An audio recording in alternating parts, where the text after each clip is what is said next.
Hello, my name is Kevin Allen. I'm going to demonstrate 8 movement patterns along with exercise examples for each of those movement patterns. The first movement pattern is the bend and lift. An example of that movement pattern would be the body squat. So for the body squat, you want to have your feet approximately shoulder width apart or a little wider.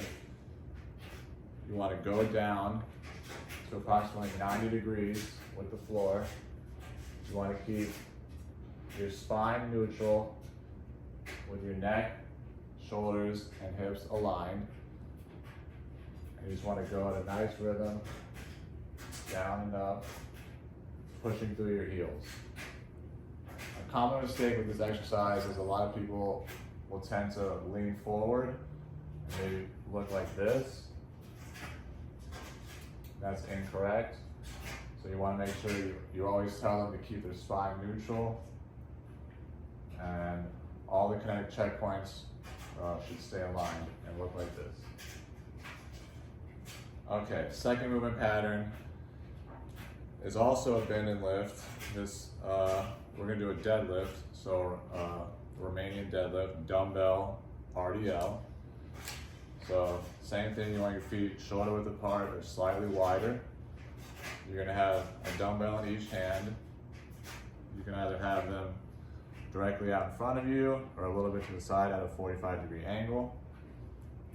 So I prefer to have it at a 45-degree angle. So when performing the dumbbell RDL, you want to start here, and then you're going to kick your hips straight back. And you're going to go, and that's going to lower it. Once you do that, you lower the weight against your thighs. And once you feel a tightness in your hamstrings, so your hips can't go back anymore, that's when you stop. That's when you stop. And then you come back up, using your glutes and hamstrings to push through your hips. So you lower the weight by bringing your hips straight back, keeping your spine and neck aligned, and then come up, using your glutes to push through your hips. A common mistake with this exercise would be people, once their hips are fully back, they continue to go lower and start to round their spine, trying to go lower. That's not the correct way, because that's going to be dangerous and put a lot of pressure on your lower back. So you want to make sure that once you're pushing back, your hips have gone far enough back to where you feel that tightness in your hamstrings. That's as far low as you should go, and then come straight back up. Third movement pattern is push vertical. So for that, an exercise could be the dumbbell overhead press. So for example, if you're sitting on a bench, you have 2 dumbbells, you want to make sure your back is flat, have the dumbbells raised right here around ear height, and push straight up and come straight down. In a nice controlled motion. You don't want to go too fast or too slow. Control it on the concentric, which is up, and control it on the eccentric, which is on the way down. A common mistake for this exercise would be, usually people are using too much weight and the weight's too heavy for them. They'll start to struggle to get the weight up, and now their back becomes compromised, and they're not stable. And it can be very dangerous if you're pushing too much weight that you're not used to. So you want to stick to the weight that allows you to maintain the proper form. Fourth movement pattern is push horizontal. An example of that would be a push-up. So a proper way to perform a push-up, you want to make sure your arms, your hands are a little wider than shoulder width apart. Your back is straight, your feet are firmly on the ground, and then you lower chest to floor, come back up. Nice and controlled. Usually you want to do 3 seconds down, pause for 1 at the bottom, 3 seconds up. A common mistake for this would be, again, usually people with their spine, whether their spine is too far up like this and they're going like this, leading with their head. So you just always want to remember to keep your spine straight. Fifth movement pattern is pull vertical.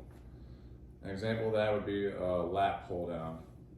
So if you're in a gym and you have a lat pull down machine, you get situated in the machine, you got the handles up here. You want to make sure that you are holding the bar a little wider than shoulder width apart. You want to retract your scapula and then pull down using your lats. You don't want to pull down using your biceps or any other muscles. You want to isolate the lats when you're doing a lat pull down. Make sure your back is straight and pull to about here, just below the neck. And then let the weight come back up nice and controlled. Common mistake for this would be is people using their body weight to get the weight down. So once again, if they're lifting too heavy, their form is gonna be compromised and they're gonna start swinging the weight. Let it go back up, and you're gonna start swinging it down and just letting it go back up out of control and then swinging it back down. So you wanna make sure that you can control the weight as you release it back up and as you pull it back down, always maintaining proper form. The sixth movement pattern is the pull horizontal. An example of this would be a row. So in the gym, you'll see the row where you put your feet on the platform and it has a cable where you pull the weight into your body. Proper way to do that, just make sure your feet are secure on the platform. Make sure once again you're sitting up nice and straight with your spine and core engaged. Keep your core engaged, grab the weight, and then pull right into your midsection. Pull into the midsection, let the weight go back nice and controlled, pull to your midsection. Once again for this, common mistakes are people using their body weight to pull the weight. So they're gonna be rocking and pulling like this. This isn't proper because you're not using the muscles that you're targeting. And once again, it can be dangerous for your back and can cause injuries. Number 7 movement pattern is rotation. So an example of a rotation exercise would be a lunge with rotation. A lunge with rotation looks like this. You do just your normal lunge by stepping out with one foot in front of you, going down about 90 degrees, and then doing a rotation. It could be to the right or it could be to the left.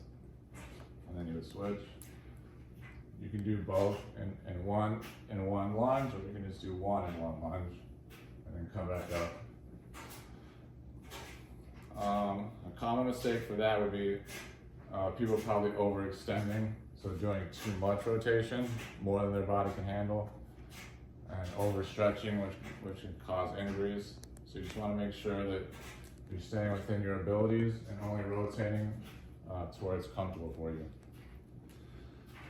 The 8th movement pattern, final one, is a single leg movement.